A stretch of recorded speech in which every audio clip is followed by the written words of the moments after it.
What's going on, Giants fans? Be honest. How are we feeling today? It's Monday. I know a lot of you weren't too happy the way the Giants played yesterday because we won the game, which is oddly enough hilarious. Hilarious. Sorry, got a cough drop. Let me chew that up real quick.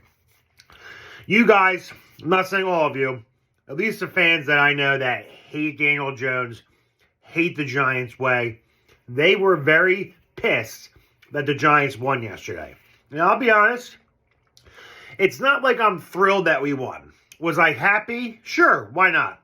I spent most of my days so far this year watching a horrible, feeble, very bad, very depressing, miserable team, especially on the offensive side of the ball. So yesterday I was able to sit back. I was like, oh, no, man, maybe I should change the channel, maybe put on King of Queens, maybe go outside and rake some of my leaves that I have all over the yard. But you know what? I hung in there, and I waited around, and it wasn't too long until we had our first turnover on defense, about an interception with McLeod. And that was just the first of only 6 turnovers that the Giants defense had. I'm not going to really talk about the game too much. Tommy DeVito, the passing paisano, had a tremendous game, but he had a lot of faults. He had a lot of sacks. The Commanders, I always call them the Redskins. The Commanders sacked the Giants, I believe, 9 times in the game. About 5 or 6 of those were probably on DeVito. He should have threw it away, but he did it. He did it. He held on to the ball, and he got sacked. That's okay. He's an undrafted rookie. He'll clean those things up going forward. I believe he will be the starter going forward, barring any injuries. Even if Tyrod Taylor comes back healthy, gotta stick with the young guy, the Jersey Juice, the passing paisano, the hot soup, Tommy DeVito. Come on. I mean, forget about it. How would you not go with this guy?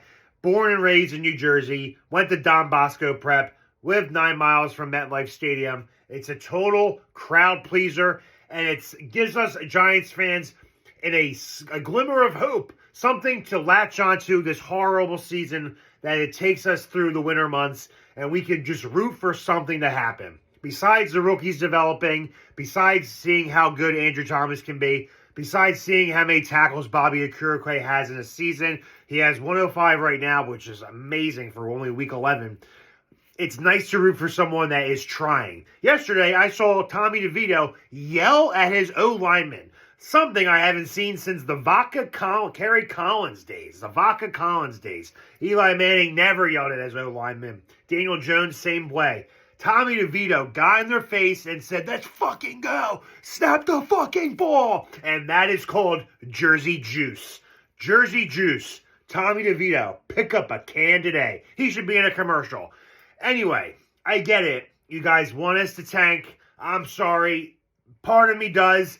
But part of me cannot want to not root for this team anymore right now. I am all in. I don't care how many wins they make. I'm rooting for this team to win each game, especially games against the Eagles, especially one against on Christmas Day. I can't waste my time and energy watching a football team that I bleed big blue all the way.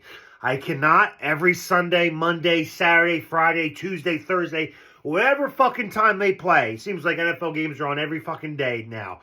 I don't care what day it is. They only play about 17 games minimum a year. If you're lucky, you get to watch your team play maybe 18, 19, 20 games now. Football is a very short season. Different from baseball and hockey and basketball where there's about 100 plus games. Football is once a week. I always tell my wife, it's football season. Don't make any plans on Sundays or Monday nights. It is football season. I will sit my fat ass in front of the TV watching my team play and rooting for them to win. And I get it. You guys want the Giants to tank because it's the best interest for the Giants moving forward. And you want to get rid of Daniel Jones. You want your quarterback. I got something for you. If Giants want a quarterback and if Joe Schoen is ready to go for a new top-tier quarterback in the draft, forget about where we are selecting. If he really likes someone, he will go out and get it. He will. He just will. GMs do that. Giants drafted 4th overall when they wanted Eli Manning at 1. Giants stayed put. They made a deal. They gave up multiple firsts for Eli Manning. And the rest was history. We won 2 Super Bowls. But just be careful what you wish for. Draft picks are a fish in a barrel, needle in a haystack. You never know what you're going to get. You never know what you're going to get, so be careful what you wish for. Just not too long ago, the Giants and the Redskins played in a very meaningless game. Both teams stunk. The loser was going to get the Chase Young sweepstakes. The Redskins won Chase Young. Where is Chase Young now, you ask? He is all the way West Coast in the Bay, San Francisco, taking them to the playoffs. The Redskins couldn't even hold on to them. And that same draft, the Giants got Andrew Thomas, who was a staple franchise left tackle. So who really won that game? The Giants won, and they won in the draft. Because Chase Young isn't even on the Commanders now. And then you got the Colts. The Colts shoot out Peyton Manning. He went out west to Rocky High and to join John Elway in Denver, and he won a Super Bowl. Meanwhile, the guy that they picked number 1 overall, Andrew Luck, had a hell of a career, but it was very short, cut short due to injury, and he retired at a young age. And they didn't see a single championship from that. So again, be careful what you wish for. My whole mindset is this, and hopefully this will help you watching the rest of the games this year. And I'm going to make this quick. I'm going to end this video soon, but I just want to say this. When you watch these Giants games, watch them with the intent to root for them to win. Because football only comes around once in a while. And we never know what's going to happen with this world, this life, this crazy world that we live in. So count your blessings and don't take anything for granted. We play 17 games a year. Maybe more than in a couple years, but 17 minimum games.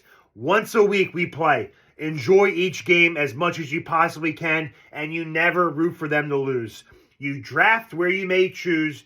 The draft you pick wherever you land. I am mumbling like Joe Biden right now, but I'm just trying to say I will never root for this team to lose. I will always root for them to win because a winning Sunday is a good Sunday. That is all I got to say. And no, I don't think Tommy DeVito is the franchise guy. It's one game. He played against the Commanders with no Montez Sweat and no Chase Young.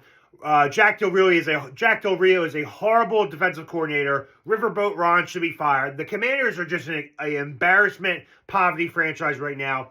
They still have that stench from Daniel Snyder. They'll get rid of that soon. I mean, they don't even have hot water. Both teams yesterday couldn't even shower after the game because there was no hot water running. Just a mess. But like I said, you do you. I don't care. But you choose how miserable you want to be on Sundays. Do you want to root for the Giants to win? And when they win, are you going to be happy? Or are you going to be miserable that they lost? I don't care how old you are. I don't care how long you've been a Giants fan. This Giants fan here, I am done rooting for them to lose. I will always root for them to win no matter what. Let's go Giants.